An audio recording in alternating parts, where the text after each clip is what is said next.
Welcome to Saltwater Reasonings, a listening library for critical conversation, reflection, and collective knowing. This space is rooted in the Caribbean tradition of reasoning and in the slow, deliberate work of honoring knowledge that is situated, accountable, and alive. Today, I am joined by Zaira Simone for a conversation titled Mapping Memory, Mapping Grief. Together, we explore how memory becomes a form of resistance and how grief shapes our methods. We reflect on memory as both wound and witness.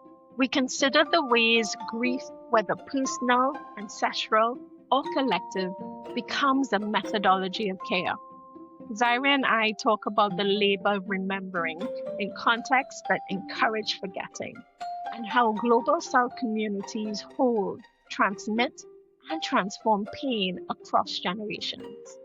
This episode is an invitation to listen to the quiet work memory does in the body and to recognize grief as a practice that carries us toward truth, repair, and connection.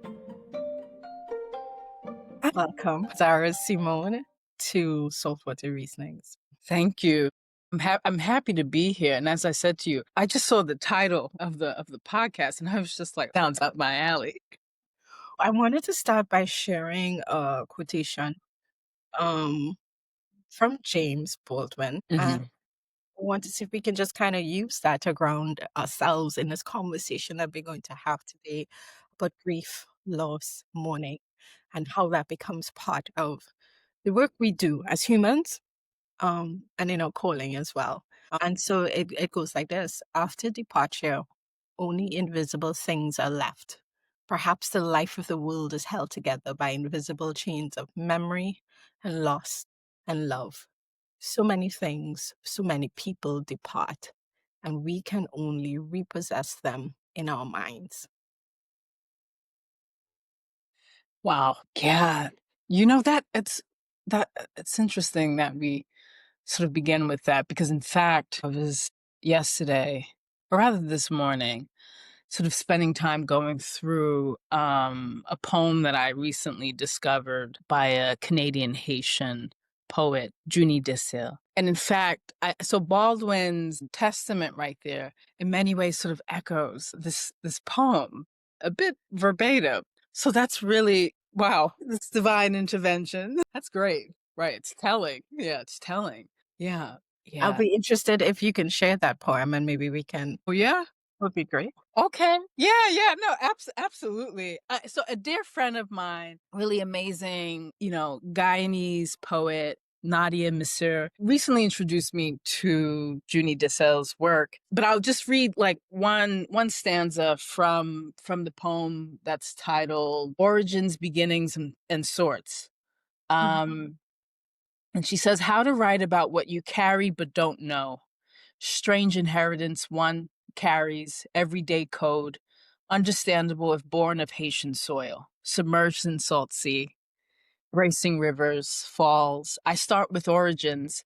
I was not here. I am not there. Rather, the line from here today tethers collective trauma, unbiblical centuries old, those bones, a bridge over oceans, triangulated passages. Yeah, I know, right? So when I hear and what Baldwin is saying and what is invoked in Desil's poem is about this sort of the way in which memory is inherited, right? Yeah. The past is inherited in ways that are both material and immaterial, right? That are invisible, right? But as embodied, as reachable as salt water, right? As remains. Yeah. I love this beginning.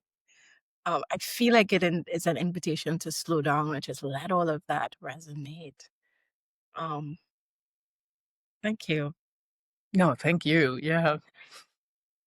So I guess I want to start coming from there. Who are you? Where are you coming from? And how has memory shaped your practice? And I use practice as open and as wide open as you want to take it. Oh man. So I'm the daughter of Velda Simone, Karin Santi, and Abdul Malik Simone. These are three people who poured so much into me, which is why I really treasure or embrace my position, my being as a daughter because of these three persons, but beyond just the sort of biological, connection, because of their work too. Their individual work as visual artists, as writers, as those committed to the struggle for social justice, for human rights. My relationship with them is everything. I'm from Brooklyn, New York. I like to sort of say, the other part of the Caribbean archipelago. Absolutely. Absolutely. It's certainly, it's that is one place that is a crucial part of my identity as a daughter, as an educator. Yeah. Yeah. It feels as though you grew up very connected to social justice. And I think a lot of us are, but sometimes not in very direct ways. So I grew up with a father who was having deep political conversations with me at 4 and 5. Like, I still have these memories of what is this man talking about? So my sense of my identity, and the legacy. Like, he would always speak to me about legacy, history, about where we came from. My daughter told me, Granddad was telling me, and I was like, She's like, Granddad was telling me that, none of the enslaved women wanted to have children. I was like, okay. So that's the kind of energy that I came up with. And when I reflect on it, it has, I came into the work I do as an educator very clear about legacy and responsibility to name certain things, to have conversations. So it's like I found this theory, but this theory was all around me long before. And I grew up with theorists. I grew up with master theorists. And so the work feels very much a part of who I am and what I do. Yeah. Yeah, certainly resonate with that, particularly about what is imparted, right?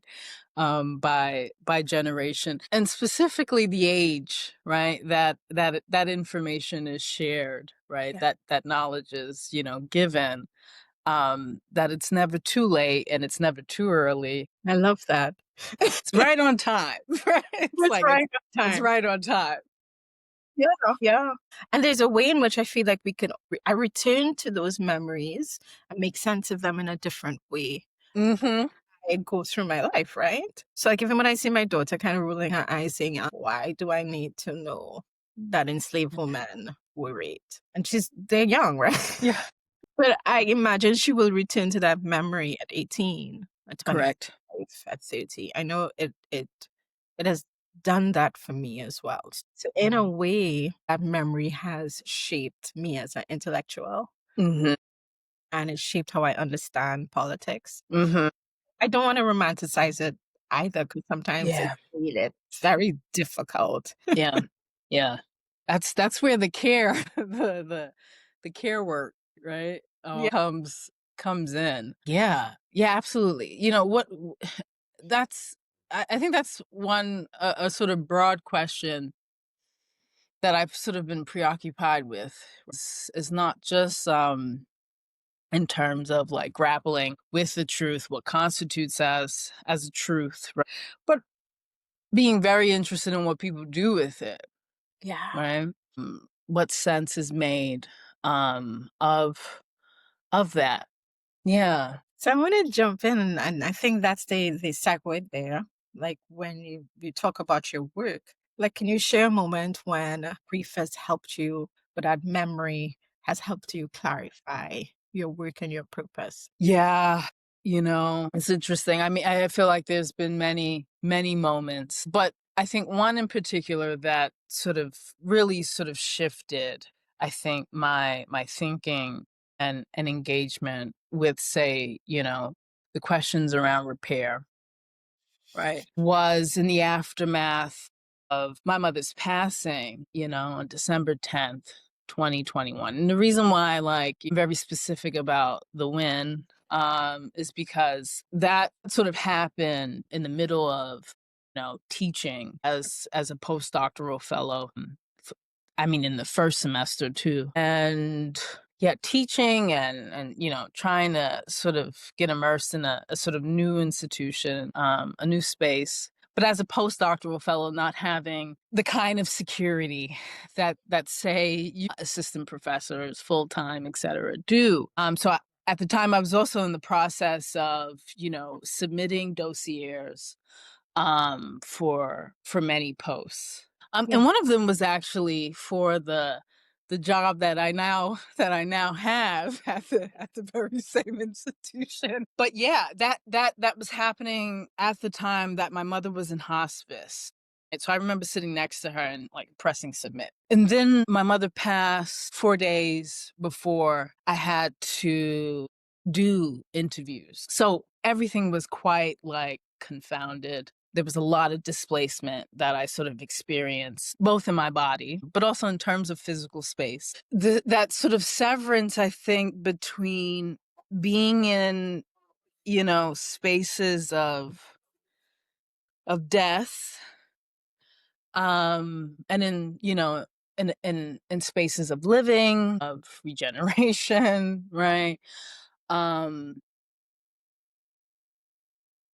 I could not grapple with that boundary. I think that in many ways, a sort of false boundary, a very fragile one. I couldn't grapple with it until, the winter break finally arrived and I was able to divorce from all my responsibilities, with teaching and writing. That in fact, what I discovered is that I spent more time invested in interpreting dreams that I was having, almost every day between, my bereavement, the sort of physical expelling of grief, the body processing, the loss of a body that was my first home. At the time I had deadlines. I had a deadline to revise and resubmit, right?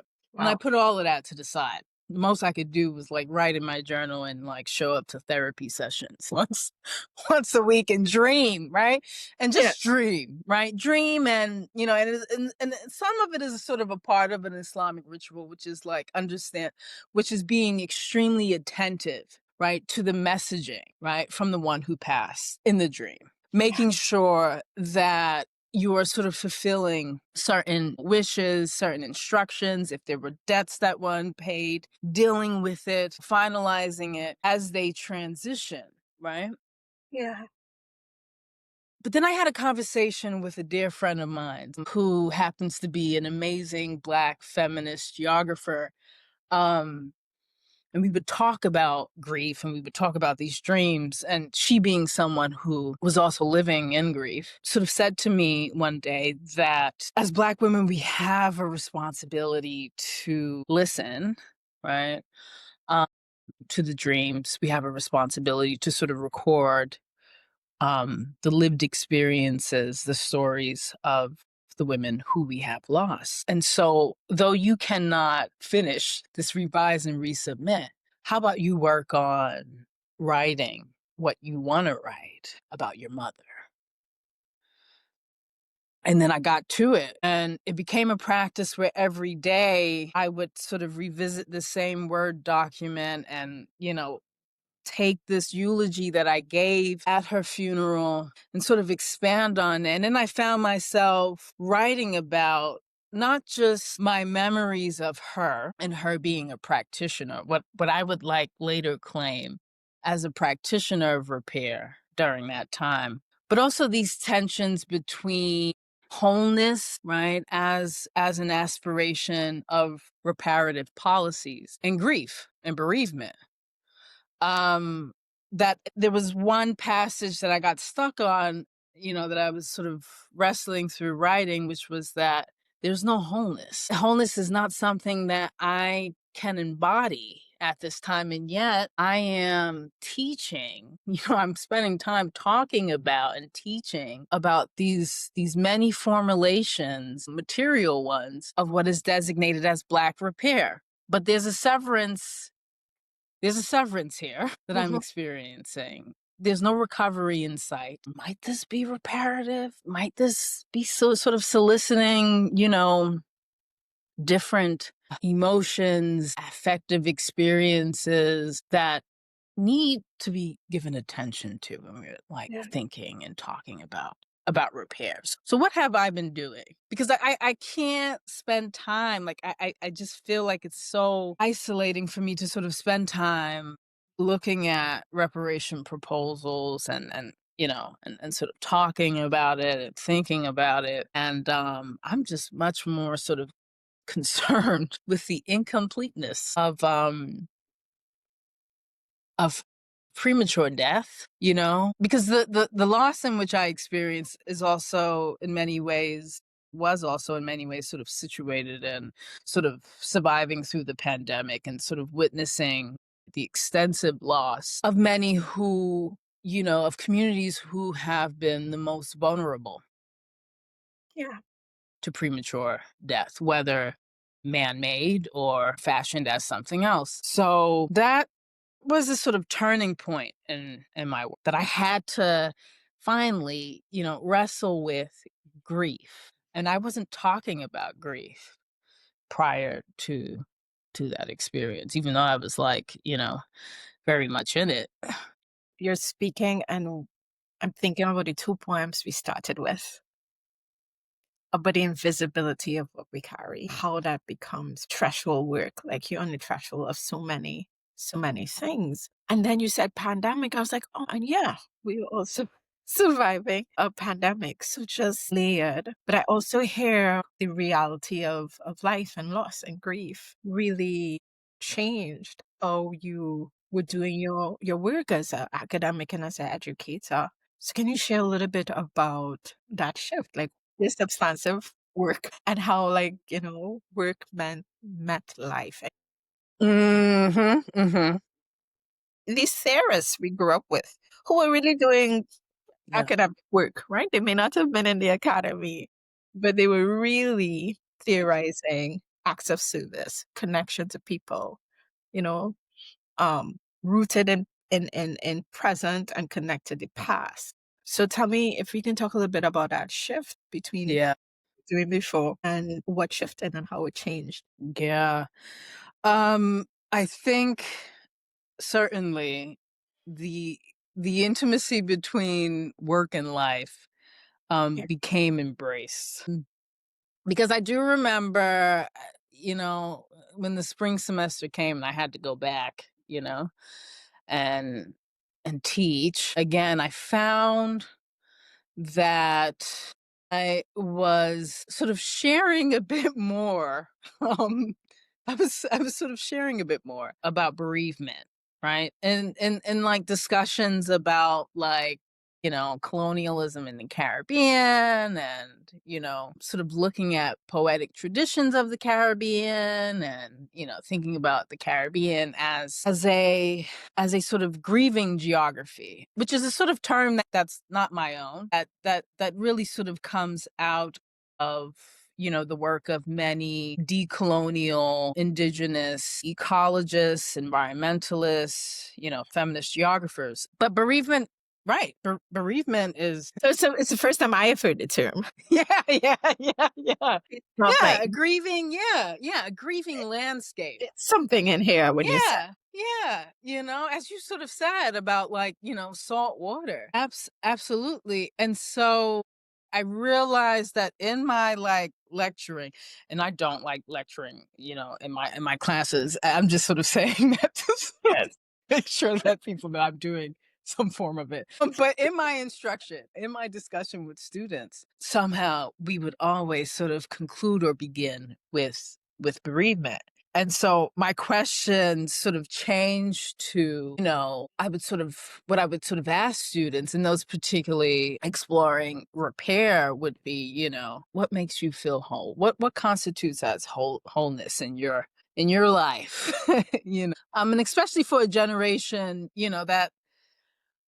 that experience and was displaced in many ways by the pandemic.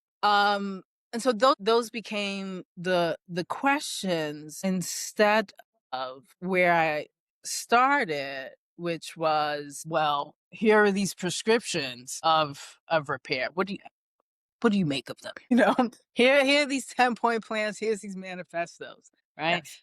That was the priority then. But then that totally changed. I think too how I just sort of welcomed also the connection, the intimacy, not ignoring the difference, right? Or doing so without imposing my own grief, but acknowledging how it would show up when, doing field work. So one particular moment that I was sort of thinking about was sitting, in the archive at UE in St. Augustine and sort of reviewing these transcriptions of interviews that were conducted by the anthropologist Dr. Mahabir, I believe sometime in the 80s. My timing might be off. But there was one particular passage that struck me and that really sort of resonated, not in an empirical way, but, conceptually. It was reading, the responses of one former indentured laborer from India, talking about writing, these endless letters to family that she was disconnected from back home and not receiving a reply. And at some point coming to the realization that the relationship has been transformed. That relationship between being physically in the Caribbean and a kind of point of origin home, that being in India. So she gives up. And there's a grief there. There's a grief that is in many ways present at that point of the interview. It's not called that. It doesn't have to be. And that was not, in fact, what I was looking for. But that is what resonated with me. It made me think about how my communication with my mother has been altered, not in any way by a contract, right? Not by migration, but through death. And therefore, having to engage different kinds of modalities of communication with her because the relationship still exists. Yes. But it's been altered. And so I thought to myself, what does it mean to sort of occupy one world, for the living? And those who have transitioned are very much present in a different world. And it's not the same, but it's certainly something that I thought was unspoken in that interview. Now, prior to then, I would, make the mistake in sort of ignoring that connection or that intimacy. But I found myself rather in that moment sort of welcoming it, sitting with it.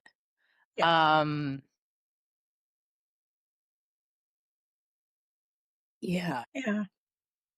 You spoke about wholeness a while ago, and I think in academic institutions, it's been my experience that showing up as your whole self could be very problematic because the space is not often inviting for your whole self, right? But as you speak about this moment in the St. Augustine archives, I'm having an image in my head, right? About that intimacy, again talking about thresholds and crossing over. It feels like a wholeness started to happen, like you were showing up in the academic space without separating parts of yourself from No, and it wasn't something that I would really, and it's at some point I think, through revisiting some literature on grief, or particularly the sort of literature on like affective geographies, which is something like claimed by feminists, theorists, is that boundary between the researcher, right, and the quote unquote subject, we know is extremely problematic. And certainly is sort of entrenched in like positivist notions of knowledge production. But we don't know at times. At least I didn't really sort of unpack why that sort of perceived unsustainable distance between, you know, what I was doing and what I was going through. And I think that is a result of also the nature, the subject of, not necessarily the subject of the work, but the materials that I was like previously engaged with. And that was like these policies, right? Mm-hmm. So there was, so I think that was the root of it. And that's what I had to kind of like wrestle with. And as you said, institutions in relation to wholeness, you know, I sort of found that the only way I can sort of do this work, you know, and kind of live in this grief, like maintain my sanity, and sort of carry on a legacy, carry on a kind of worldview and a sensibility that, you know, was introduced to me from young through her, Yes. was to claim um my sort of whole, the many facets and the many spaces that I've occupied. And that has sort of become even more critical, you know, in sort of dealing with McCarthy-like institutions right now in the US that have been policing that for the Mm-hmm. past like 3 years. Yeah. I hear you taking up space as well, which could be very offensive. Yeah. Some people in the academy, but I hear you taking up space. So my substantive area is social work. When I try to make sense of research, I paint. Yeah. Yeah, I have theories, and the social scientist is very much present. And one of the things I've been trying to do is to bring my whole self, which also means knowing when to withhold parts of yourself in institutions as well. But I think about that when you reflect, right? Like, how do I give myself permission to take up space? Yeah. So like I do in the first semester for the Masters of Social Work students, I do a course on diversity and issues in the Caribbean. And I start the way I started history and geography. I was like, all right, can we name all of these territories? Yeah, from Guyana all the way up and end in Belize. And I am working with graduate students, and sometimes I hear, well, first of all, no, I can't name all these territories going up here. But then I also hear, well, what does that have to do with being a social work practitioner? In my head, it has everything to do with being a social work practitioner. I definitely, as I sit more and more in my body in this space, I want to open conversations for those geographies of grief, because to me, doing service, being an activist, being a community worker, going into social development, community development, like, if you don't start with grief, that's where we start. We start with the grief of displacement, disconnection, the fact that we have to create policies, that our policies have to be reparative. That has a lot to do with the history. I hear you bringing your whole self. And I offered something, I don't know if this is what it was for you, but I said that must be scary, because for me, it's scary. I have a colleague who talks about social scientists having physics envy. But as a people, that's not how we navigate the work. Yeah.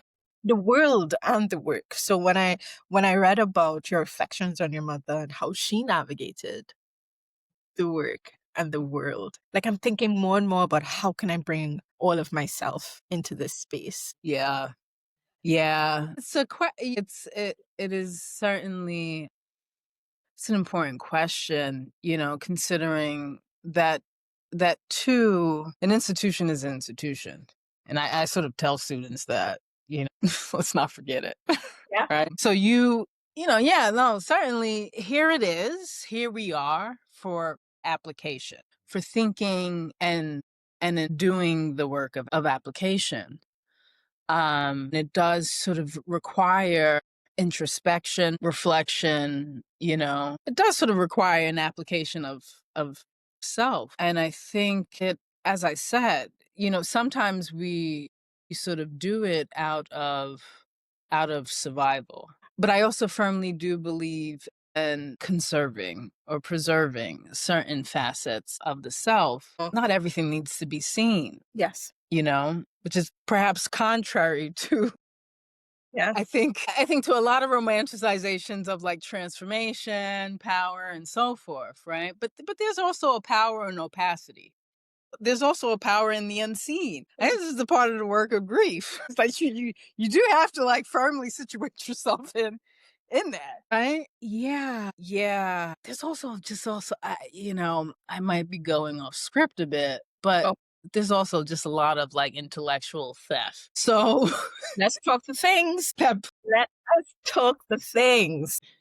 which is like a friend and I, a dear friend of mine, like constantly reflect on. There's a lot of intellectual theft. And the work of Black women, like this happens the most with the work of Black women who are not Yeah. sort of given their dues, or recognition. This is like the trajectory of the work that in many ways is sort of situated in these points of reckoning. This is how I've sort of arrived here, in terms of my thinking. So you can do with it as you please and, call it whatever you want to call it, but the work speaks for itself. Yeah. It came from somewhere. It came from somewhere. Like I feel I think you're also, what I'm hearing is to remember that the space is not safe. Yeah. Yeah. Yeah. Yeah. Yeah. Yeah. Yeah. Yeah. Yeah. Yeah. All Yeah. right. Yeah. And now more than ever, I think, Yeah.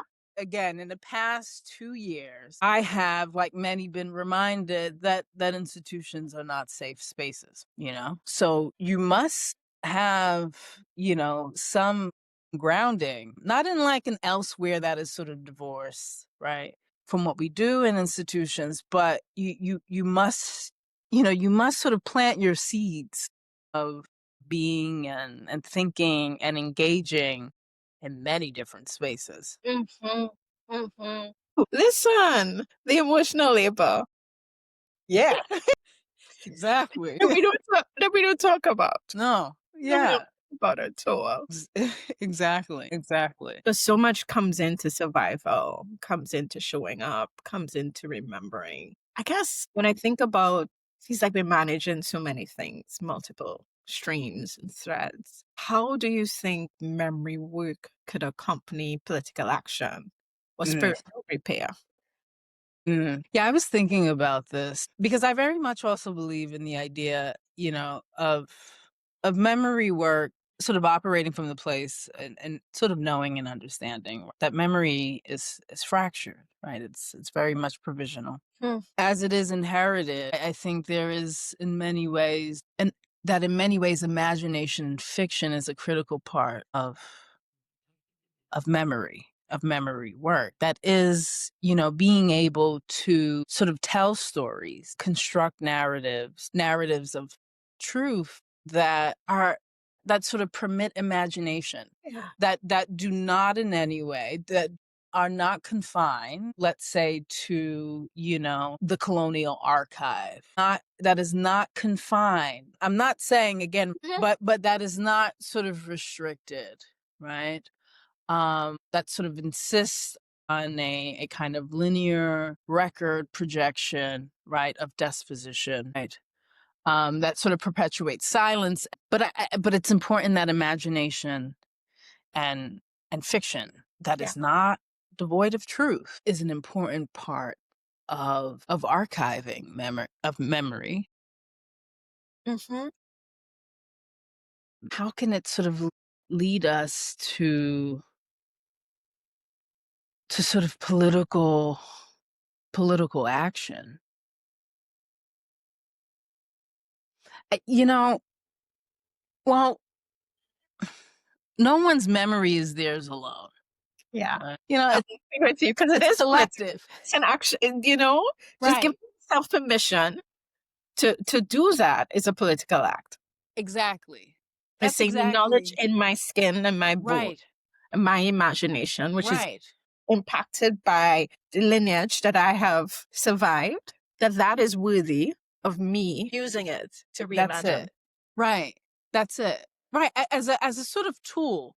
It is. I mean, in many ways. I mean, one doesn't just sort of sit and recalling, things. Some do. And I don't know. And I think it's a very dangerous thing to just sort of like sit with that and sort of remain in stasis. That's not, what I'm sort of calling for or calling on, but rather sort of saying that memory work, as in political action, sort of requires community, that it sort of rests on community. The construction of memories in many ways do operate from that place. Yeah. Absolutely.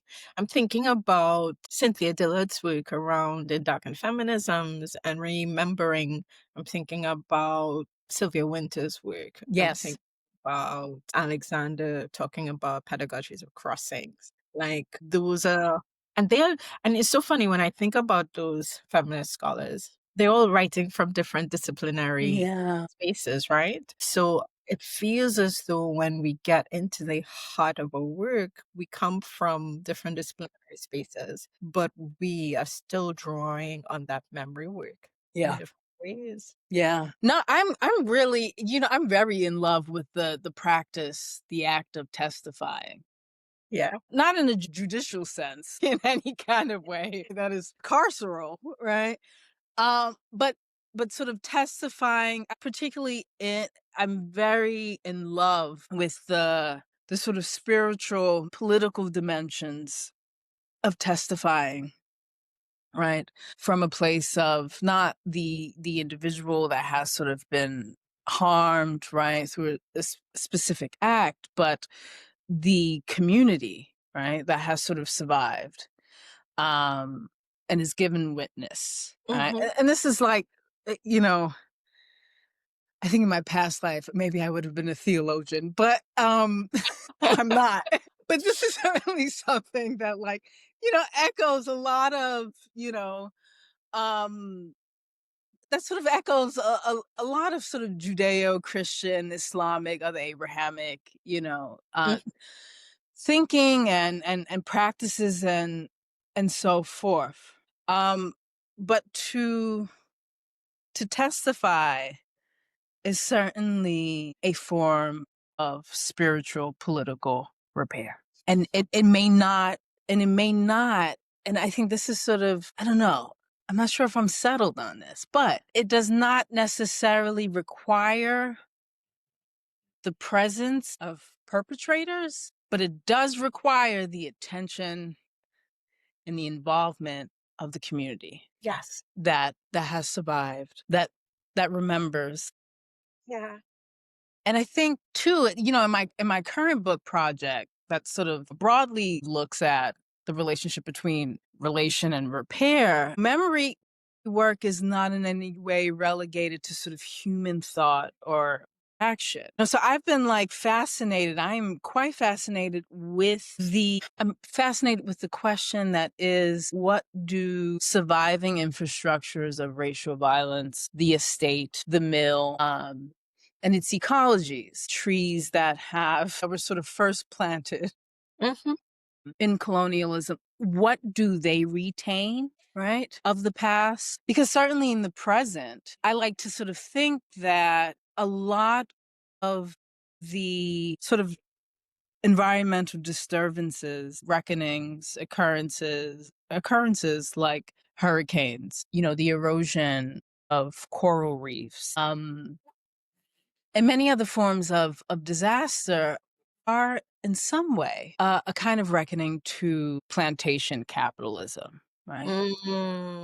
And that, I don't know. Not everyone is sort of comfortable with that idea. I'm not in any way sort of like imposing environmental determinism or something like that. But what I am quite interested in is how memory is sort of embodied through the environment, and to understand that might require, again, political imagination and fiction. So, like, you think of Zora Neale Hurston's work, right? Well, she, how she gives voice to the environment and not just human actors is an example of that.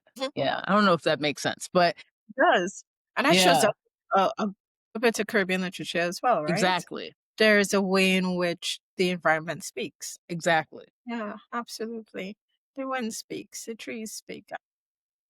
I love the bringing it back to community as well. The question I had was, what does it mean to archive care, not just violence? Yeah. Like you started us there when you said, reparation doesn't necessarily demand the perpetrator's presence, or No. even the perpetrator's acceptance of responsibility. And just last week, hearing a lot of conversations and debates coming out to the UK, British politicians and Yeah. scholars saying, we don't owe a debt. Yeah. Yeah. So whether or not they're accepting that there is a debt, in a way, has nothing to do with our process. No, I don't. These are the same agents who are right now implicated in acts of genocide, who refuse to recognize the personhood and humanity, okay, of those who've been displaced throughout the global South. Okay. Yeah. Palestinians, Sudanese, Congolese, and it's the same persons that are implicated. So see, this is something that I do think Carrie has to sort of sit with, right? Is that what expectation, what does diplomacy mean in this moment? If there is a sort of refusal of humanity, do you want that? Do I want an apology? Yeah. Yeah. I'm moved by the fact that, like, when I think about the conversations around reparations, in some spheres, it seems very academic. In some places, community people think, well, this has nothing to do with me at all. But this idea that we all need to make sense of repair Yeah. in our own ways. And Yeah. that's a political thing. That's a community thing. That's a family thing. When we think about repair and what repair As you means. said, the conversation at 4 years old. Yeah, that was repair. There's a lot that's being mobilized in that moment. Oh, No matter the delivery, there's a yeah. lot. There's a lot that is being reckoned with at that moment. Yeah, I firmly believe that people do not wait for justice. Right? Mhm.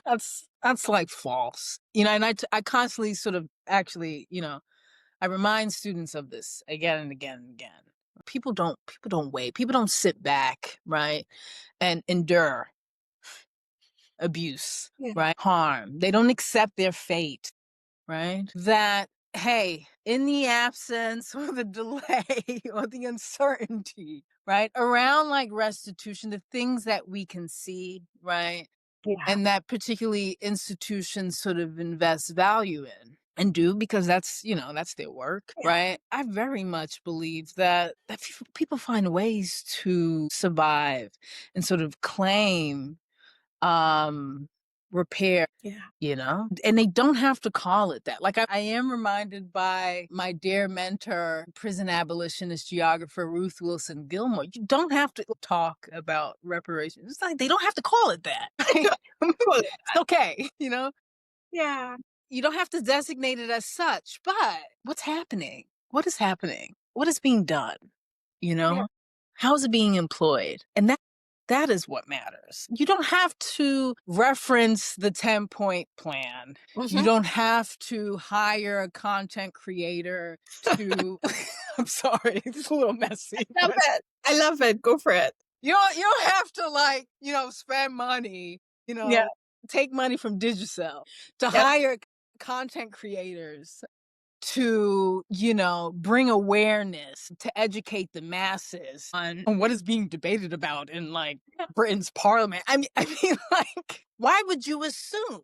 Why would you assume that the everyday person, okay, the organizer, right, that a Caribbean public do not have a discourse or worldview or Yeah. principles, right?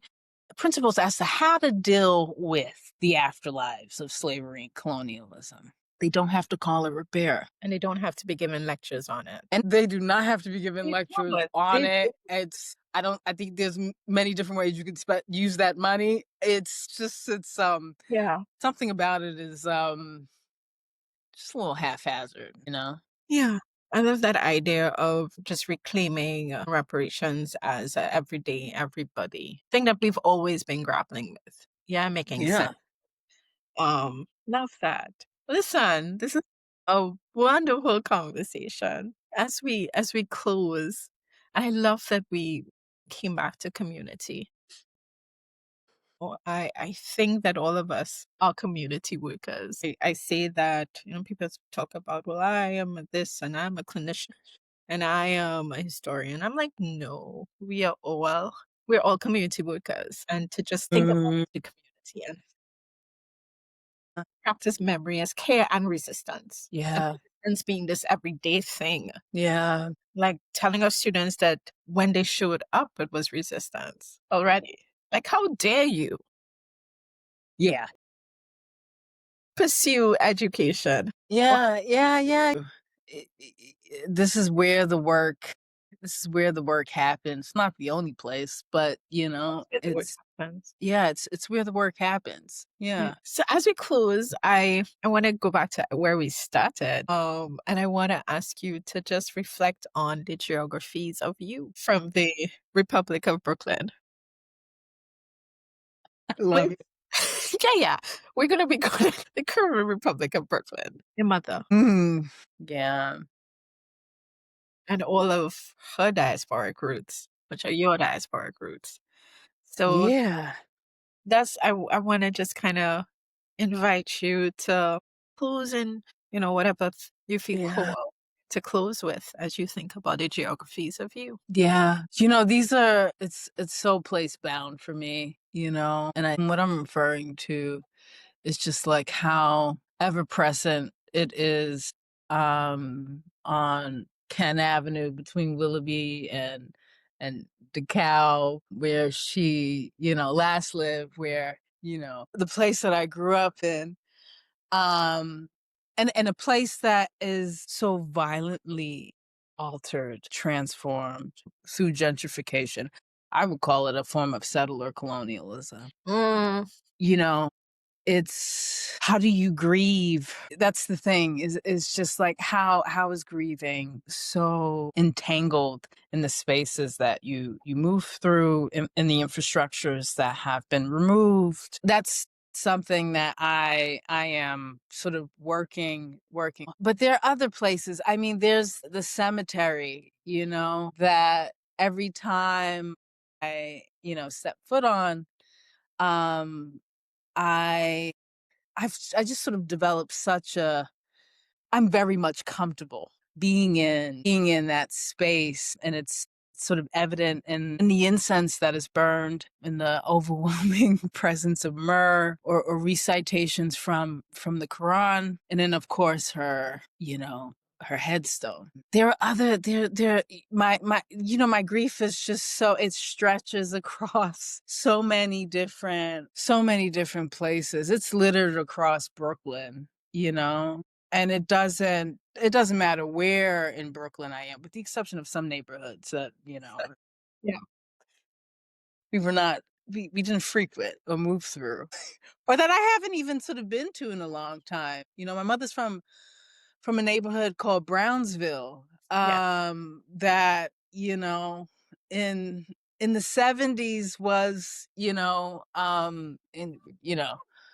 was a sort of refuge in many ways for her, contrary to how Brownsville is engaged and thought about today. It's on the train, it's on that horrible MTA sometimes that I get on, and I remember the only reason why I'm getting on this train is, to go visit her. It's what's also really interesting, and I'll sort of close up, is that I've sort of dreamt of places, of addresses that, my family, particularly many of the elders in my family, mostly women, lived at. And these are places that I haven't been to, some places that I haven't been to, the names would somehow come to mind in a dream, or I haven't been to since I was like a child or something like this. Memory, right? Right. But it's, even if those who have departed are not here, their memory is certainly embedded in the places that they moved through. Yeah. Thank you so much for allowing us into the geographies of you and this really important work that you do. Yeah. Thank you for sharing. No, thank you for the space. I was really looking forward, in fact, to the conversation.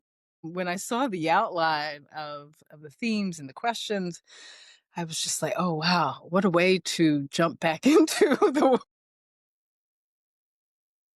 But let's do it and let's take up space. Yeah, well, we have to. And as you said, it has to be in community. There's no partitions right now. I don't think anyone can survive on that. Yeah. You have been listening to Saltwater Reasonings, where we gather stories and reflections that remind us that the past is never silent. It moves with us, shaping how we see, how we heal, and how we imagine otherwise. My gratitude to Zaira Simone for this thoughtful and generous reasoning. Her reflection calls us to honor memory as practice, as ritual, and as a form of political intimacy that refuses erasure. To explore more of Zaira's work and the themes discussed in this episode, visit tracy.rogers/Saltwater Reasonings for notes, readings, and additional resources. Join me for another tide in this series of conversations across the Caribbean and the global South. Until then, may your remembering be gentle, and may your grief open pathways to care.